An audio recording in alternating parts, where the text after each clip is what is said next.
अस्सलाम वालेकुम, कैसे हैं आप सब। उम्मीद है खैरियत से होंगे। आज हम बनाने जा रहे हैं गोला कबाब की आसान सी रेसिपी। उम्मीद है आज की रेसिपी आप लोगों को पसंद आएगी। आज की रेसिपी बनाने के लिए मैंने ली है 300 ग्राम चिकन जो है बोनलेस है। इसको हम चॉपर में डाल के कीमा बना लेंगे। जैसे कि आप देख रहे हैं बिल्कुल बारीक सा आपने कीमा बनाना है। इसका कीमे को आपने किसी बॉल में या खुले बर्तन में निकाल लेना है ताकि इसमें बाकी की चीज़ें हम अच्छे तरीके से मिक्स कर सकें। कोशिश किया करें कि खुला बर्तन इस्तेमाल करें मिक्सिंग के लिए, क्योंकि उससे मिक्सिंग जो है वो अच्छे तरीके से होती है। अब हम चिकन के अंदर 2 खाने के चम्मच मकाई का आटा लेंगे और उसको हाथों की मदद से अच्छे तरीके से मिक्स कर लेंगे ताकि मकाई का आटा जो है वो कीमे के अंदर सही तरीके से मिक्स हो जाए। सेम चॉपर में ही मैंने 2 मीडियम साइज़ के प्याज लिए हैं। एक बड़े साइज़ का हम टमाटर लेंगे, रफली चॉप करके आपने उसको डाल लेने हैं। 2 सब्ज़ मिर्चें मैंने ली हैं, वो भी मैंने रफली चॉप करके डाल ली हैं। साथ ये बेसल लीव्स के 4 से 5 पत्ते हैं। थोड़ा सा जो है वो पुदीने के पत्ते मैंने डाले हैं, इससे आपको टेस्ट बहुत ज़बरदस्त आने वाला है। इन सारी चीज़ों को चॉप करके आपने किसी कपड़े या छाने के अंदर रख के ऊपर से दबाना है ताकि पानी जो है प्याज़ों का और टमाटर का अच्छे तरीके से निकल जाए। अब हम इसमें 1 चाय का चम्मच लहसुन पाउडर, 1 चाय का चम्मच अदरक पाउडर और 1 खाने का चम्मच अनारदाना शामिल करेंगे। इन सारी चीज़ों से कबाबों का टेस्ट जो है वो काफ़ी इन्हांस होगा और आपको काफ़ी पसंद आएगा। अब हम इसमें 1 छोटा चम्मच दड़ा मिर्चें चिली फ्लेक्स शामिल करेंगे। आप अपने टेस्ट के मुताबिक इस्तेमाल कर सकते हैं। 1.5 टीस्पून यानी कि 1.5 छोटा चम्मच कुटा हुआ धनिया इस्तेमाल करेंगे। 1.5 टीस्पून नमक शामिल करेंगे। आधा छोटा चम्मच मैंने पाउडर डाला है सुर्ख मिर्चों का, आप अपने टेस्ट के मुताबिक डाल सकते हैं। और 1 छोटा चम्मच इसमें चला जाएगा ज़ीरा पाउडर।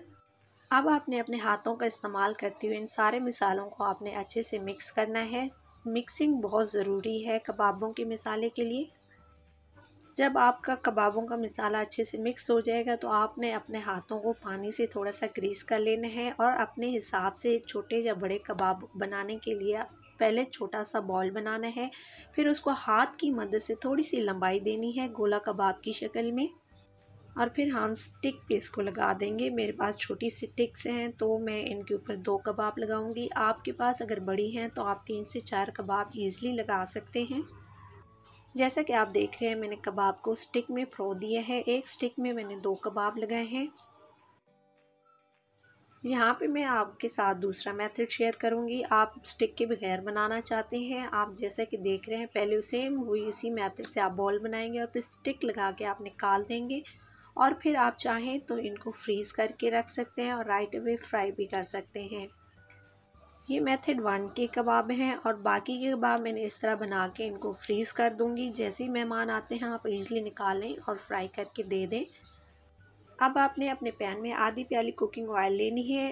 जैसे ही कुकिंग ऑयल थोड़ा सा गर्म होगा हम उसमें कबाबों की जो स्टिक्स बनाई थी उसमें रख देंगे। आपने लो टू मीडियम हीट पे पकाने हैं ताकि कबाब जो है वो अंदर से अच्छे तरीके से बन जाए।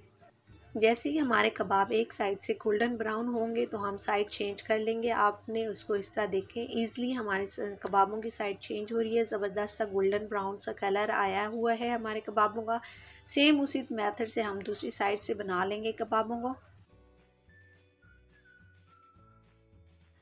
माशाल्लाह से ये देखिए कबाब हमारे रेडी हो चुके हैं। 10 से 15 मिनट में ही हमारी जो एक ज़बरदस्त सी रेसिपी तैयार हो चुकी है। रेसिपी को ज़रूर ट्राई कीजिएगा। मैं आपको दिखाती हूँ कबाब हमारे कितने मज़ेदार से तैयार हो चुके हैं। खुशबू हर तरफ से फैली हुई है। यहाँ पे मैं आपको चेक कराती हूँ कि कबाब जो है वो अंदर तक पक चुका है, बिल्कुल भी कच्चा नहीं रहा। तो आपने भी इसी तरह लो टू मीडियम फ्लेम पे कबाब बनाना है। आराम से आपका कबाब अंदर तक पक जाएगा। कबाब को आप देख रहे हैं बिल्कुल सॉफ्ट है। उम्मीद है आज की रेसिपी आप लोगों को पसंद आई होगी। रेसिपी पसंद है तो लाइक कीजिए, सब्सक्राइब कीजिए, शेयर कीजिए। मुलाकात होती है नेक्स्ट यमी सी रेसिपी के साथ। तब तक के लिए अल्लाह हाफिज़।